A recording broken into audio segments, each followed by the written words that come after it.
కొందరి పరిస్థితి చూసుకుంటే ఇటు లాగలేక అటు పీక్కోలేక మధ్యలోనే ఆగమవుతూ ఉన్నారు. లాక్కోలేక పీక్కోలేక మధ్యలో ఆగమవుతూ ఉన్నారు. ఇటు ఈ పార్టీతో మూవ్ అవ్వాలా లేకుంటే ఈ పార్టీతో మూవ్ అవ్వాలా అనేది ఒకటి జరుగుతూ ఉంది. సరే అవన్నీ పక్కన పెడదాం.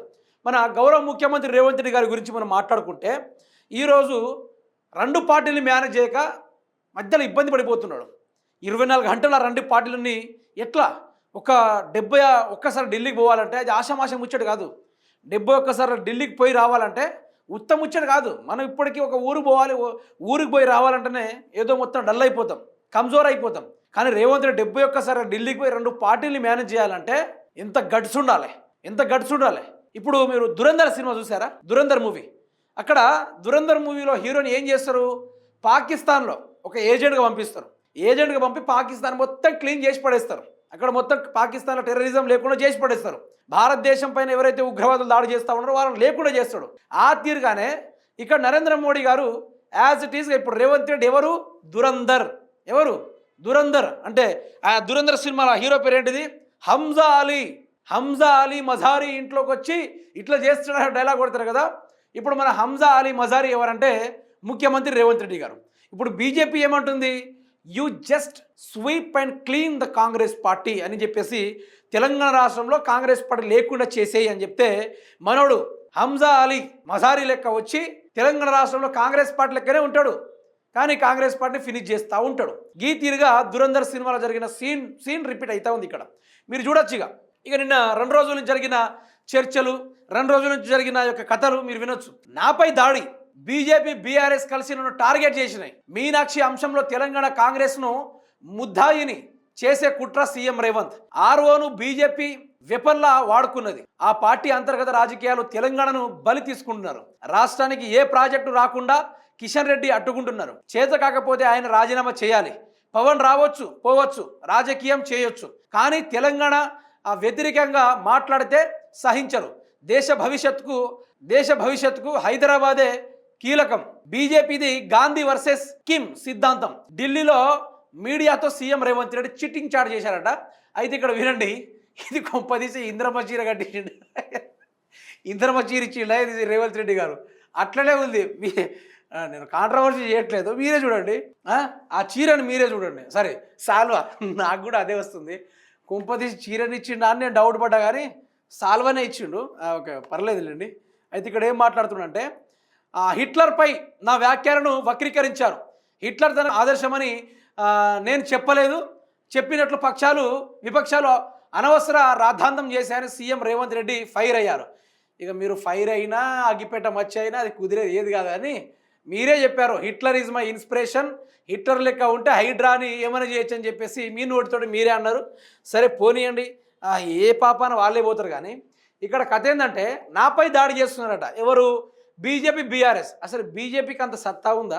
బీజేపీకి అంత సబ్జెక్ట్ ఉందా? అనవసరంగా రేవంత్ రెడ్డి ఏం చేస్తున్నాడు అంటే తెలంగాణ రాష్ట్రంలో ఉంటూ మూలన పడి ఉన్న బీజేపీని లేపుతా ఉండు. ఇప్పుడు రేవంత్ రెడ్డి మూలన పడి ఉన్న బీజేపీని లేపుతుండు, లేపి హైలైట్ చేస్తా ఉన్నాడు. నా గురించి నువ్వు మాట్లాడు, నీ గురించి నేను మాట్లాడతా, ఈ విధంగా తెలంగాణ రాష్ట్రంలో బీజేపీ బలం అవుతుందని చెప్పేసి వీళ్ళు దురంధర్ సినిమా లెక్క ప్లాన్ చేసుకున్నారు.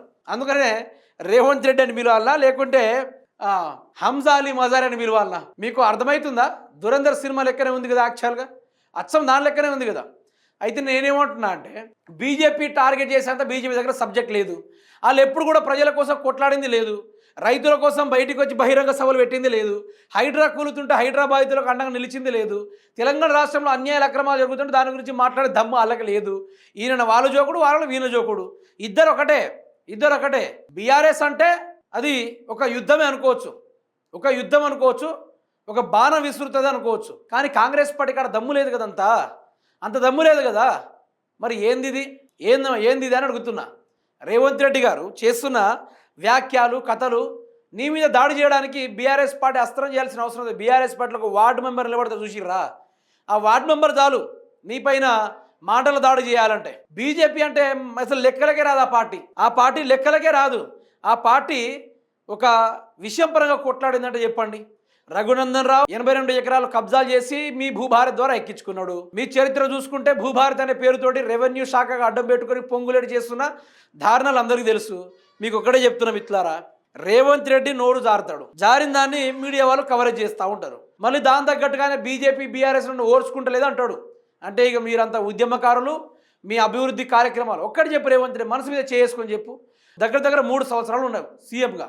ఒక రోడ్డు కట్టినవా, ఓ బ్రిడ్జ్ కట్టినవా, ఓ డ్యామ్ కట్టినవా? అట్లీస్ట్ రోడ్ల మీద పోతాడే మోరీలు ఉంటాయి చూసిర్రా, ఆ మోరీ పైన చిన్న డ్యామ్ అయినా కట్టినవా? ఏది కూడా కట్టలే. మీరు ఏది కూడా కట్టలే. తెలంగాణ వ్యవస్థ ఆగమవుతుంది, తెలంగాణ రాష్ట్రం సర్వనాశనం అవుతుంది. మరి రేవంత్ రెడ్డి గారు ఏం చేస్తున్నారు? ఒక్కటి చెప్పండి, రేవంత్ రెడ్డి గారు ఏం చేస్తున్నారు? పనికొచ్చే కార్యక్రమాలు ఏమైనా చేస్తూ ఉన్నారా? ఏది కూడా చేయట్లేదు కదా. బీఆర్ఎస్ నీ మీద దాడి అంటున్నావు. బీఆర్ఎస్ ఒకవేళ మాటల పరంగా నీ మీద దాడి చేస్తే నువ్వు ముఖ్యమంత్రిగా ఉండవు. నేను చెప్తున్నా కదా, ఓటుకు నోటు తెర మీదకి తీసుకొస్తారు, నీ కథ ముగించే కార్యక్రమం చేస్తారు. రేవంత్ రెడ్డి తర్వాత తీహార్ జైలుకే పరిమితం అయిపోతాడు అనే మాట వినబడుతుంది తప్ప వేరే ముచ్చట వినబడదు ఎక్కడ కూడా వినబడదు. అందుకు నేను ఏమంటున్నా అంటే, బీఆర్ఎస్ పార్టీ నీ మీద దాడి చేయంత స్థాయి నీది కాదు. నేను అదే అంటున్నాను, నువ్వు ముఖ్యమంత్రి స్థాయిలో ఉన్నా కూడా కేసీఆర్ ఏనాడని పేరు తీసిండా? ఈ రోడ్డు పంట పోతున్న ఒక కుక్కను చూసి కేసీఆర్ ఏమంటాడంటే, ఆ కుక్కకి ఏమైంది, ఆ కుక్క అట్లా తిరుగుతుంది అని చెప్పేసి కేసీఆర్ కుక్క గురించి అయినా మాట్లాడతారు. కానీ కాంగ్రెస్ పార్టీ వాళ్ళ గురించి అసలు మాట్లాడాడు ఆయన. కాంగ్రెస్ పార్టీలో మంత్రుల గురించి కానీ రేవంత్ రెడ్డి గురించి కానీ ఎక్కడైనా మాట్లాడతాడా? మాట్లాడు. మొదలుగా ఫస్ట్రేషన్ ఏదో తెలుసా రేవంత్ రెడ్డికి? కేసీఆర్ కుక్కైనా పట్టించుకుంటాడు కానీ నన్ను పట్టించుకుంటలేడు. కేసీఆర్ గతంలో ఉన్న నాయకుల గురించి పట్టించుకుంటాడు కానీ నా గురించి పట్టించుకుంటలేడు. రేవంత్ రెడ్డి అనే ముచ్చట బయటికి రావడం లేదని చెప్పేసి లోపల కృంగిపోతున్నాడు, బాధపడిపోతున్నాడు. ఏం చేయాలని అర్థం కాక సతమతమవుతా ఉన్నాడు. అందుకనే తెలంగాణ రాష్ట్రం సర్వం ఆగమైపోతుంది. అందుకనే కేసీఆర్ బయటకు వస్తాడు. అందుకనే ఇప్పుడు బీఆర్ఎస్ పార్టీ ఏం చేసింది? హిట్లర్ మీద మాట్లాడింది. తెలంగాణ వాదులు, ఉద్యమకారులు, బీఆర్ఎస్ పార్టీ వాళ్ళందరూ హిట్లర్ లాంటోడు మాకు వద్దు మరి అని చెప్పేసి అందరు తిరగబడ్డారు. ఇదేదో దెబ్బపడేటట్టు ఉందని చెప్పేసి రేవంత్ రెడ్డి ఏమంటాడు? బీఆర్ఎస్ వాళ్ళే కావాలని కల్పితం చేశారని మాట్లాడుతూ ఉన్నాడు. కల్పితం కాదు, కథ వేరుంటుంది. ఇక బీఆర్ఎస్ తోటి పెట్టుకుంటే వాళ్ళ గురించి తలుచుకోవాలంటే భయం అనిపిస్తుంది. ఆ తీరులో ఉంటుంది. ఏదో అనుకుంటారు మీరు. కానీ ఇంకొకటి, తెలంగాణ రాష్ట్రంలో కాంగ్రెస్ పార్టీ పని అయిపోయింది. ఇక ఏ తీరు కూడా పని అయిపోయింది. కేసీఆర్ రేవంత్ రెడ్డి పేరు తీయకుండా ఆ పార్టీ కథ ముగించిందంటే మామూలు ముచ్చట కాదు. ఇది హైట్రిక్ రేంజ్లో ముగించిన ముచ్చట. తెలంగాణ వ్యవస్థ బాగుపడాలంటే, తెలంగాణ ఆరోగ్యంగా ఉండాలంటే, తెలంగాణ ముందుకు కదలాలి అంటే ఒకటే గుర్తుపెట్టుకోండి, కేసీఆర్ బయటికి రావాలి అనేది జనం మాట్లాడుతున్నాను, నేను మాట్లాడుతున్నా ముచ్చట కాదు. ఇక్కడ రాహుల్ గాంధీని ఏం చేయాలి, ఎట్లా మెప్పించాలి అర్థం కాక ఆడ రేవంత్ రెడ్డి అత్యవసర మీటింగ్ పెట్టింది తప్ప దాని మించింది ఏం లేదు.